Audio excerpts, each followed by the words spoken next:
Thank you.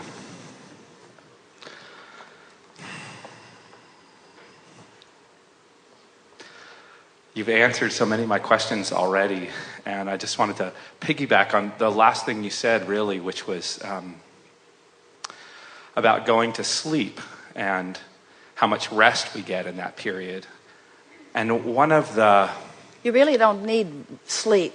What you need, what you're wanting, what your body benefits from is releasing of resistance. So that's the greatest benefit that sleep gives you, is that you stop worrying about the things that have been bothering you, and you allow your energy alignment to take place.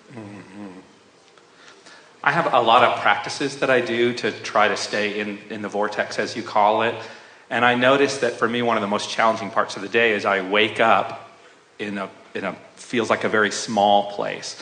And so I start doing my practices to get myself into the vortex. Well, this is an interesting thing to notice, that if you go to sleep in the vortex, you're going to wake up in the vortex. Yes. If you go to sleep out of the vortex, you're going to wake up out of the vortex, because your vibration is right where you last left it, you see.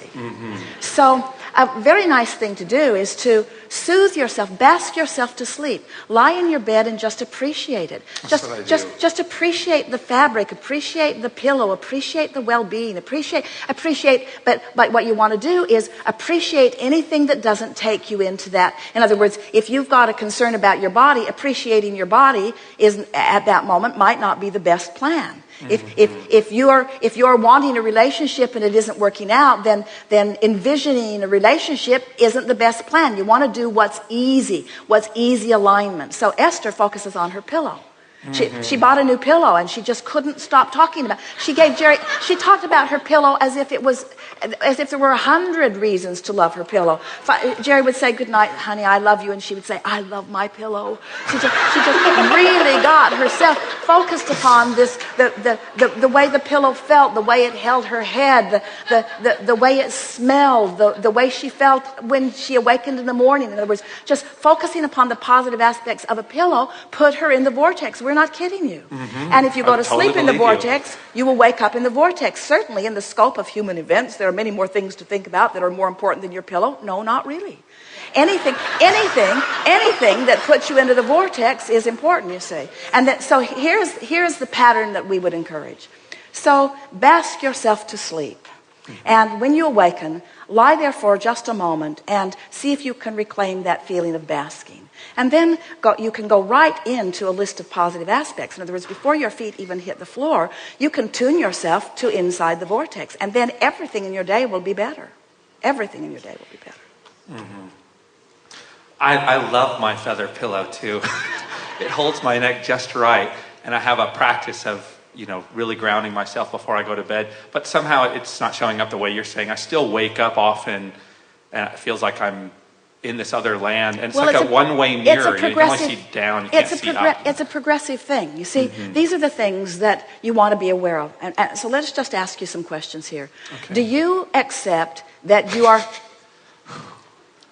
I get that through me sometimes. Do you accept that you are source energy, a part of which is expressing in this physical body? Yes. And do you accept that in this physical body that you are constantly the focused reason for an expansion in the larger part of that which is you? Do you accept that your moving through contrast, your living of your life is the reason that the source within you is having the fantastic expansion that it is having?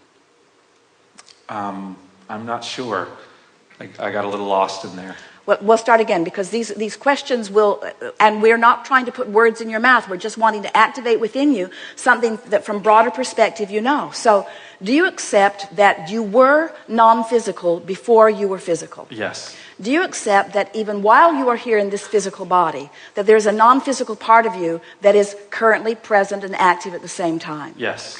Do you accept that in every moment of conscious awareness that start again, whether you are consciously aware of it or not, do you accept that the vibration of who you really are and the vibration of who you're allowing yourself to be are playing off one another all the time? Yes. Do you accept that?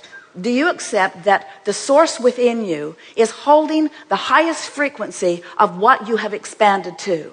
Yes. Do you accept that unless you're doing that thing you do that sets up resistance within you, that you will be in that highest vibration? Absolutely. So, and they're these habits, somehow it happens, seem like out of my consciousness because I'm not shining the light of consciousness. And it seems like I'm not shining it in sleep.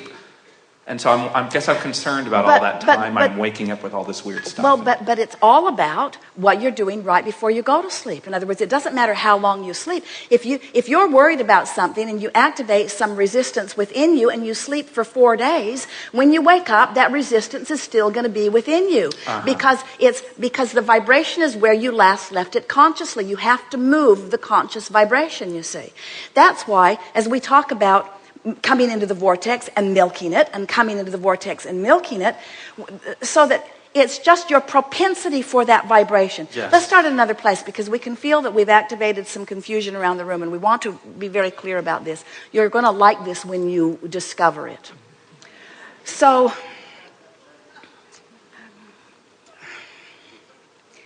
every thought that has ever been thought still exists. And those thoughts are gathered together by law of attraction. There's a coalescing of them. So there are rivers and streams of thoughts.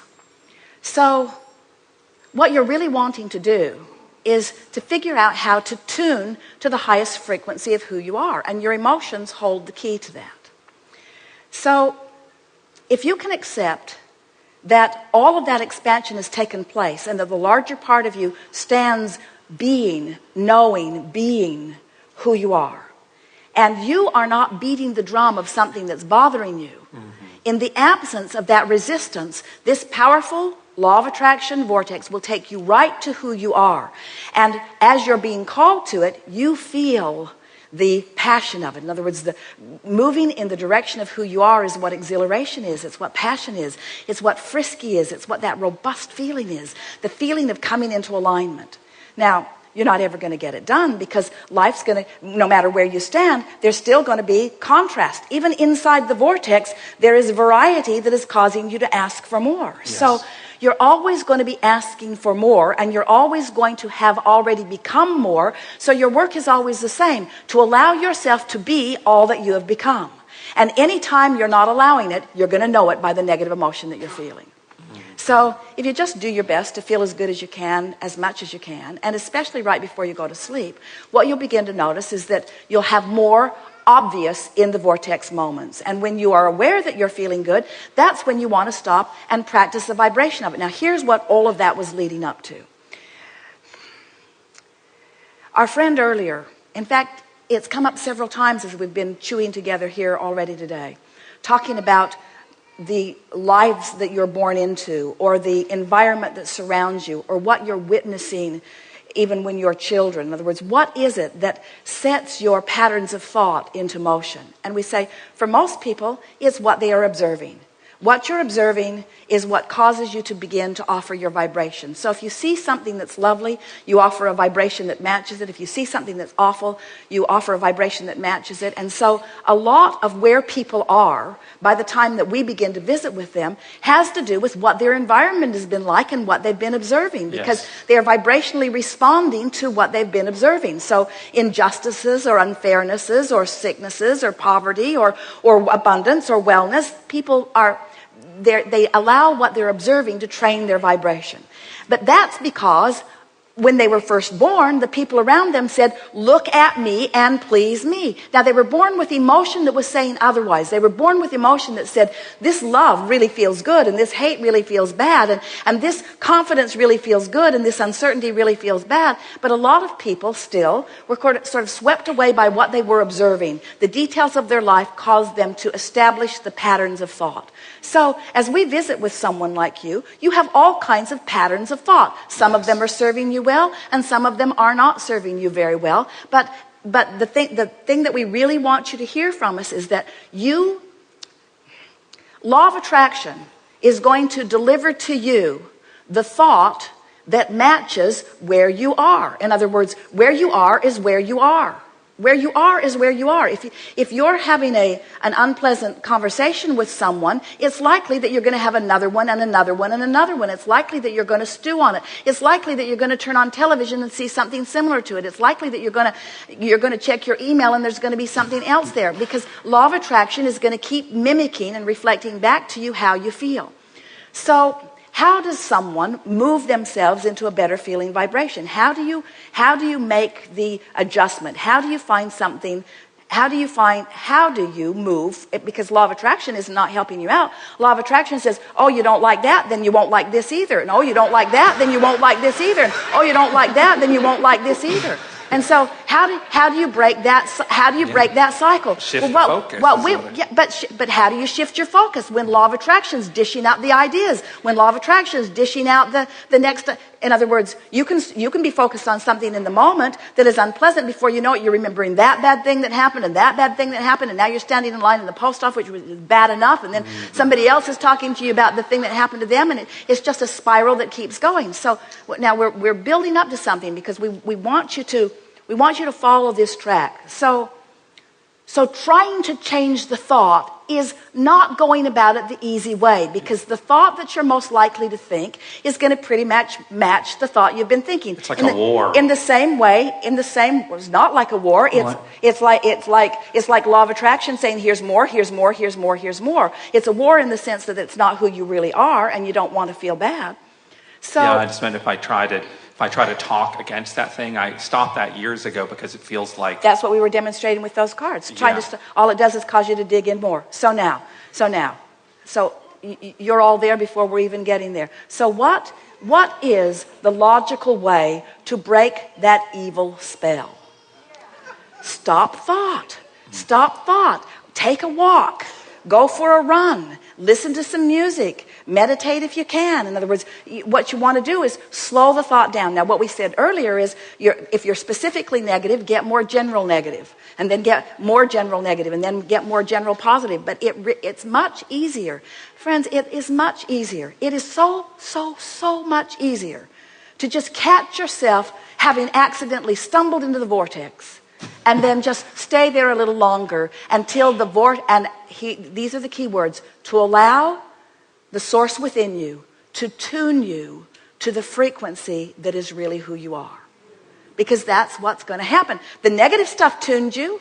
It took a long time, but the negative stuff did tune you. You can allow the positive stuff to tune you.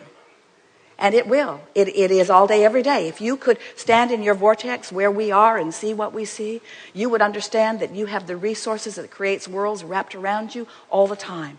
Always rooting for you, always knowing your value, always loving you, always knowing your capabilities, always knowing where you are, always knowing what you put there, always knowing that it's all good, always knowing that you're going to get there, always knowing that it will manifest, always knowing that it doesn't have to manifest in order to feel it. And that really is the message that we're wanting you to get here in this moment in time. If you could be happy for the alignment and the feeling that it brings, and disregard the manifestation that hasn't come round yet, if you can feel the feeling of it and align with the feeling of it and align with the power and the clarity of it and practice that vibration enough, then you'll have clear sight. The vortex will reveal to you, or better said, you'll be in a place where you will be able to translate into your manifestational world what's already vibrationally in the vortex. You followed that, didn't you? Mm-hmm. You were right there. Yeah. Yes. Thank you. Yes, indeed.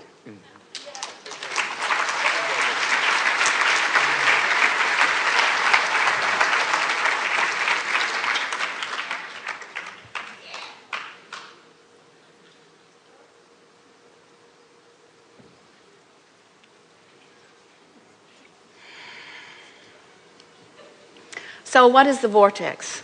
It's a state of being where the larger part of you exists. It's the fullness of who you are, holding a steady light so that you will always know in every moment where you stand in relationship to it. It's the guidance that you have always been looking for, that has always been available to you.